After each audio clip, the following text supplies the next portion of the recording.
வணக்கம் நண்பர்களே, நான் பாரம்பரிய ஜோதிடர் பா. ரவிக்குமார். இப்போ நாம் பார்க்கக்கூடிய தலைப்பு அப்படின்னு பார்த்தீங்கன்னா, ஏப்ரல் மாதத்துக்கு உண்டான மாத பலன்களை பற்றி தான் இந்த காணொலியில் பார்த்துட்ருக்குறேங்க. பொதுவாக பார்த்தீங்கன்னா ஏப்ரல் மாதம் அப்படின்னு எடுத்துக்கிட்டிங்கன்னா ஒரு ஏமாற்றத்துக்கு உண்டான மாதம்னு சொல்லுவாங்க. சரிங்களா? அப்படியாப்பட்ட மாதம்தான் இந்த ஏப்ரல் மாதம். பொதுவாக பார்த்தீங்க அப்படின்னா மீனராசியில் பிறந்தவங்களுக்கு இன்னைக்கு இந்த மார்ச் மாதம் 29ஆம் தேதி அன்னைக்கு பார்த்தீங்க அப்படின்னா சனி பயிற்சி ஆயிட்டாரு. அந்த மார்ச் 29ஆம் தேதி ஆகக்கூடிய இந்த சனி பகவானுடைய பயிற்சி ஆகப்பட்டது பார்த்தீங்க அப்படின்னா கும்பராசியில் இருக்கக்கூடிய சனி பகவான் உங்களுடைய ராசி மீன ராசிக்கு சனி பகவான் வராரு. அப்ப இந்த ஏப்ரல் மாசம் பலனை தான் நம்ம பார்த்துக்கிட்டு இருக்கிறோம். அப்ப இந்த ஏப்ரல் மாசத்துல பார்த்தீங்கன்னா உங்களுடைய ராசியில ராகு பகவான், சுக்கிர பகவான், புதன் பகவான், சூரிய பகவான், அடுத்தது சனி பகவான், இந்த 5 கிரகங்களும் பாண்டவர்கள் மாறி உங்க மீன ராசியில இப்ப சஞ்சாரிச்சிட்டு இருக்காங்க. இப்படி இருக்கக்கூடிய இந்த காலகட்டத்தில் 5 கிரகங்கள் சொல்றது நீர், நெருப்பு, பூமி, ஆகாயம், காற்று, இவை அனைத்துமே பஞ்சபூதங்கள் சொல்லுவாங்க. இந்த உலகத்துல இது 5 பூதங்கள் இல்லைன்னா நம்ம வாழ முடியாது. ஒன்று நீர் இருந்தாலும் இல்லைனாலும் வாழ முடியாது, நெருப்பு இல்லாம வாழ முடியாது, பூமி இல்லாம வாழ முடியாது, ஆகாயம் இல்லாத வாழ முடியாது, காற்று இல்லாத வாழ முடியாது. அதுபோல இந்த பாண்டவர்கள் மாதிரி இந்த 5 கிரகங்களும் மீன ராசியில் சேரக்கூடிய ஒரு தருணம் நிச்சயமா உங்களுக்கு ஜென்மச்சனி ஆரம்பிச்சது ஒண்ணுதான் கண்டிப்பா குறையன்னு எடுத்துக்கலாமா தவிர மீதி அனைத்தையுமே உங்களுக்கு ஒரு சாதகமான நேரம் தான் நான் சொல்லுவேன். ஏன்னா ஜென்மச்சனின்றது கிட்டத்தட்ட 1 மாசம் 2 மாசம் இருக்க போறதில்ல, இன்னும் 2.5 வருடம் இருக்க போகுது உங்களுக்கு. அப்ப 2.5 வருடத்துக்கு ஒரே மாசம்ன்றதை நம்ம எடுத்துக்க முடியாதுல்ல. அப்ப இந்த மாசம் மட்டும் ஏப்ரல் மாசம் மட்டும் நம்ம எடுத்துக்கிட்டோம் அப்படின்னா இந்த ஏப்ரல் மாசம் முதல்ல 2ஆம் தேதி அன்னைக்கு பாத்தீங்கன்னா செவ்வாய் பகவான் மிதுன ராசியில இருந்து அதாவது கடக ராசிக்கு மாறுறாரு.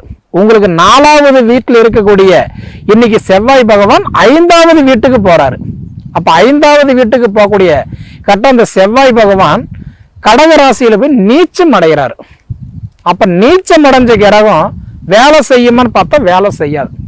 பொதுவா ஒரு கிரகம் உச்சம் அடையும் போது நல்ல யோகத்தை கொடுத்துருவாரு.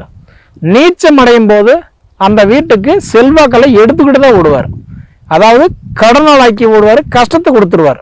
அப்போ உங்க ராசிக்கு 2வது வீடுன்னு சொல்லக்கூடிய தனஸ்தானத்துக்கும் குடும்பஸ்தானத்துக்கும் கல்வி ஸ்தானத்துக்கும் அதிபதினு சொல்லக்கூடிய இந்த செவ்வாய் பகவான் 4வது வீட்டில் சுகஸ்தானத்திலிருந்து 5ஆம் இடம் இன்னைக்கு புத்திரஸ்தானம் பூர்வ புண்ணியஸ்தானத்துக்கு போகக்கூடிய ஒரு தருணம் கண்டிப்பா உங்களுக்கு நல்ல யோகத்தை கொடுத்தாலும் அவர் அந்த நீச்சம் அடைஞ்ச காலகட்டத்தில் இந்த மாசம் அதே ஏப்ரல் மாசம் 7ஆம் தேதி அப்போ உங்களுக்கு சுகஸ்தானத்துக்கு அதிபதி புதன் பகவான் வக்கரம் நிவர்த்தி அடைகிறார். இப்ப நம்ம மீன ராசியில பார்த்தா 5 கிரகங்கள் சொன்னேன், அதுல புதன் பகவான் இருக்கிறாரு சொன்னாங்களா, அந்த புதன் பகவான் நீச்சம் அடைஞ்சு வக்கரம் அடைஞ்சிருந்தவர் கொஞ்சம் உங்களுக்கு சிரமங்களை கொடுத்துக்கிட்டு இருந்தாரு. அப்படியேப்பட்டவர் பார்த்தீங்கன்னா இப்ப அந்த வக்கரம் நிவர்த்தி அடைகிறாரு 7ஆம் தேதி அன்னைக்கு. இது உங்களுக்கு சப்போர்ட்டிவா இருக்க போகுது. ஏன்னா கல்விக்கு அதிபதி புதன் தான். அதுதான் புத்திக்காரகன், ஞானக்காரகன், அறிவுக்காரகன் சொல்லக்கூடிய புதன் பகவான் இந்த வக்கர நிவர்த்தி அடைகிற காலம் உங்களுக்கு படிப்பு நல்லா இருக்கும். அப்ப நல்ல எந்த ஸ்கூல்ல சேர்க்கலாம், எந்த காலேஜில் சேர்க்கலாம், எந்த படிப்பு எடுக்கலாம், எந்த தொழில போகலாம் அப்படின்ற உங்களோட அந்த எதிர்பார்ப்பு உங்களுக்கு ஓரளவு கட்டன்றது கை கொடுக்க போகுது. அடுத்தது சுக்கிர பகவான் உங்களுக்கு 3வது இடத்துக்கு அதிபதி. இன்னைக்கு தைரியஸ்தானத்துக்கு அதிபதி தான் இந்த சுக்கிர பகவான். அந்த சுக்கிர பகவான் பாத்தீங்க அப்படின்னா இன்னைக்கு உச்சம் அடைஞ்சவர் நல்ல சப்போர்ட் பண்ணிட்டு இருந்தாரு. ஆனா உச்சம் அடைஞ்சவர் வக்கரம் அடைஞ்சாரு. பாத்தீங்களா, கணவன் மனைவிக்குள்ளார சண்டை, பண பிரச்சனை, 2வது வாங்கினது கட்ட முடியல, வச்சது திருப்ப முடியல, கொடுத்தது வாங்க முடியாத நிலைமை, மொத்தத்துல நிம்மதி இல்லாத வாழ்க்கை. ஆனா நீங்க நினைக்கிறது என்ன, எல்லாத்துக்கும் காரணம் இந்த 7.5 தான் அப்படி நீங்க எடுத்துக்கலாம். ஆனா தைரியஸ்தானத்துக்கு அதிபதி உச்சமடைஞ்சு மீன ராசியில வக்கரம் அடைஞ்சதுனாலதான் உங்களுக்கு இது ஒரு வகையில குழப்பங்கள் கொடுத்துட்டு இருந்தது. அந்த சுக்கிர பகவான் 13ஆம் தேதி அன்னைக்கு வக்கர நிவர்த்தி ஆகிறார். இந்த 2 காலகட்டமும் உங்களுக்கு நல்லா இருக்க போகுது. சுகஸ்தானத்துக்கு அதிபதியும் அதே மாதிரி தைரியஸ்தானத்துக்கு அதிபதியும் புதன் பகவானும் சுக்கிர பகவானும் இந்த 2 கிரகங்களும் வக்ர நிவர்த்தி ஆகிறாரு இந்த மாசம். 7ஆம் தேதி புதனும் 13ஆம் தேதி சுக்கிர பகவான் நிவர்த்தி ஆகிறது உங்களுக்கு அருமையான ஒரு காலகட்டம். இப்படி இருக்கிறவங்களுக்கு படிப்பு நல்லா இருக்கும். அடுத்தது காதல், கல்யாணம், திருமணம் இந்த மாதிரி சம்மந்தப்பட்ட விஷயமெல்லாம் கண்டிப்பா உங்களுக்கு ஓரளவுக்கு பலத்தை சேர்க்கும், சப்போர்ட் பண்ணும். சரிங்களா?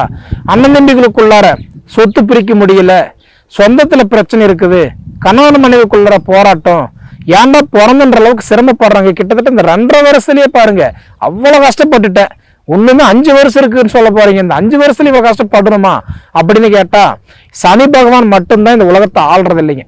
மேற்கொண்டு நவகிரகங்கள் இருக்குது இல்லையா? அப்படி பாத்தீங்கன்னா உங்களுக்கு ஜென்மத்தில் இருக்கிற ராகு பகவானும் உங்களுக்கு இப்ப நல்லது பண்ணல. ஏன்னா ஜென்ம ராகு நல்லது கொடுக்க மாட்டான். அப்போ உங்களுக்கு வந்து இந்த மே மாசம் 18ஆம் தேதி ராகு கேது பயிற்சி ஆகுது. மே மாசம் 18ஆம் தேதி. அப்ப அந்த மே மாசம் 18ஆம் தேதி உங்க ஜென்மத்தில் இருக்கிற ராகு பகவான் என்ன பண்றாருன்னா, அடுத்தது மீன ராசியிலிருந்து கும்பராசிக்கு போறாரு. அப்ப மீன ராசியிலிருந்து மேச ராசிக்கு தானே போகணும். அது என்ன மீன ராசியிலிருந்து கும்பராசிக்கு போறாருன்னா, நிழல் கிரகம், ஷாயா கிரகம், வக்கர கிரகம். ராகு கேதுக்கு ராசி கிடையாது, வீடு கிடையாது. சாப விமோச்சனத்துல சிக்கன கிரகம் தான் இந்த ராகு கேது. அப்ப அவர் என்ன பண்றாருன்னா ஆப்போசிட் தான் சுத்துவார். சரிங்களா? அப்ப வந்து கும்பத்துக்கு போயிட்டார் அப்படின்னா உங்களுக்கு ஓரளவுக்கு நல்லா இருக்கும். ஃபர்ஸ்ட் விஷயம், ராகு கேது பயிற்சி ஓரளவுக்கு பலம் கொடுக்கும். 1. அதே மாதிரி மே மாசம் 14ஆம் தேதி உங்க வீட்டுக்கு அதிபதி குரு பயிற்சி. உங்க வீட்டுக்கு அதிபதி குரு பகவான் தானே, அந்த குரு பயிற்சி ஆகிறார் மே மாசம் 14ஆம் தேதி. அப்ப மே மாசம் 14ஆம் தேதி ஆகக்கூடிய குரு பயிற்சி உங்களுக்கு வந்து பாத்தீங்கன்னா இப்ப குரு பகவான் உங்களுக்கு 3ஆம் இடத்துல இருக்கிறாரு. அதாவது ரிஷப ராசியில சகோதர ஸ்தானம், தைரிய ஸ்தானத்துல இருக்கிறாரு. அப்ப வந்து பாத்தீங்கன்னா அப்படியே கிரக பரிமாற்றம் வாங்கியிருக்கிறாங்க பாருங்க. சுக்கிர பகவான் வந்து குருவுடைய வீட்லயும், குரு வந்து சுக்கிரனுடைய வீட்லயும் கிரக பரிமாற்றம் வாங்கியிருக்கிறாங்க. இப்படி வாங்கி இருக்கக்கூடிய காலகட்டம் கண்டிப்பா இப்ப உங்களுக்கு நல்லா இருக்கும். ஏன்னா இப்ப நீங்க சிரமப்படுறதுக்கு இதுதான் முக்கிய காரணம்னு நான் சொல்லுவேன். உங்க வீட்டுக்கு அதிபதி சுக்கிர வீட்டுல இருக்கிறாரு, சுக்கிரனுடைய வீட்டுக்கு அதிபதி அதாவது குரு பகவான் வந்து உங்க வீட்டுல இருக்கிறாரு. அப்ப மாறி இருக்கும் போது என்ன ஆகுது, இப்போ அந்த சுக்கிரன் வக்ரமா இருக்கிறாரு, நிவர்த்தியானதான் உங்களுக்கு ஓரளவுக்கு சப்போர்ட் பண்ணுவார். இதுல வந்து பாத்தீங்கன்னா இந்த மாசம்ன்றது வந்து பாத்தீங்கன்னா தமிழ் வருட பிறப்பு புத்தாண்டு பிறக்குது.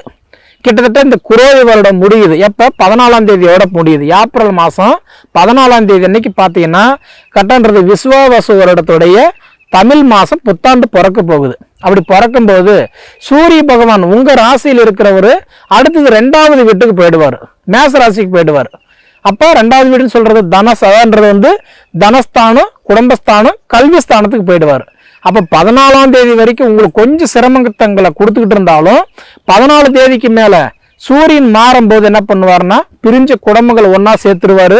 அப்ப 4 காசு நம்ம கையில மிச்சமாகும். அப்ப குடும்பம் பிரிஞ்சு குடும்பம் ஒன்னா சேரலாம். மொத்தத்துல நல்ல ஒரு செல்வாக்கு கொடுத்துரும். சரிங்களா? அது போக 11ஆம் தேதி பங்குனி உத்தரம், 12ஆம் தேதி நிறைஞ்ச பௌர்ணமி, அதே மாதிரி வந்து பாத்தீங்கன்னா 23ஆம் தேதின்றது வாஸ்து நாள். இது உங்களுக்கு எந்த அளவு வர மாதிரி இருந்ததுன்னா இந்த டேட் உங்களுக்கு பயன்படுத்தி ப்ராப்பரா ஒரு விஷயத்த பண்ணிக்கிறது கண்டிப்பா உங்களுக்கு நல்லா இருக்கும். இருந்தாலும் நான் சொல்றது ஒன்னே ஒண்ணுதான், வெள்ளை சட்டையில பட்ட ஒரு கரும்புள்ளி மாதிரி இருக்கிறது ஒரே ஒரு பிரச்சனைன்னா 7.5 மீன ராசிக்காரங்களுக்கு அதுவும் வேற இப்ப ஜென்மச்சனி வேற வந்துருச்சு. அதை நினைச்சு நீங்க கஷ்டப்படுறத பயப்படுறத தூக்கி போட்டுட்டு அடுத்தது என்ன பண்றாருன்னா சுக்கிர பயிற்சி, அதாவது சுக்கிரன் வக்ர நிவர்த்தி ஆகிறது, புதன் வக்ர நிவர்த்தி ஆகிறது. இந்த 2உடைய பலமும் 2வது உங்க குடும்பஸ்தானத்துக்கு அதிபதி செவ்வாய் 5ஆம் இடத்துல உட்கார்றது உங்களுக்கு ஓரளவுக்கு பலத்தை சேர்ப்பாரு. இதை போக பாத்தீங்க அப்படின்னா உங்களுடைய கிரகத்துல வந்து சனி பகவான் இப்ப உங்களுக்கு ஜென்ம சனியா வந்துட்டாரு பாத்தீங்களா, நவகிரகத்தை சுத்துங்க. முடிஞ்சா திருநள்ளாறு போயிட்டு வாங்க, எள்ளும் சோறு கலந்து காகத்துக்கு வச்சுட்டு சாப்பிடுங்க. புரியுதுங்களா? டெய்லி என்ன சாதம் செஞ்சாலும் காகத்துக்கு வச்சுட்டு சாப்பிடுங்க. முடிஞ்சா அன்னதானம் பண்ணுங்க. எவ்வளவுக்கு எவ்வளவு தானம் பண்றோமோ அவ்வளவுக்கு அவ்வளவு உங்களோட தரித்திரம் தீரும். சரிங்களா? இப்போதைக்கு மீனராசிக்காரங்களுக்கு செய்ய வேண்டியதெல்லாம் என்னன்னா பொறுமை, யோசிச்சு ஒரு காரியம் செய்யணும். அது செஞ்சீங்கன்னா உங்க வாழ்க்கை கண்டிப்பா சொல்றேன் பிரகாசமா இருக்குங்க. சரிங்களா? சரி நேயர்களே, உங்க பொன்னான நேரத்தை ஒதுக்கி எவ்வளவு நேரம் என்னோட காணொலி நீங்க முழுமையா பார்த்ததுக்கு மனசார மனசுல இருந்து கேட்டுக்கிறேனுங்க. நன்றி.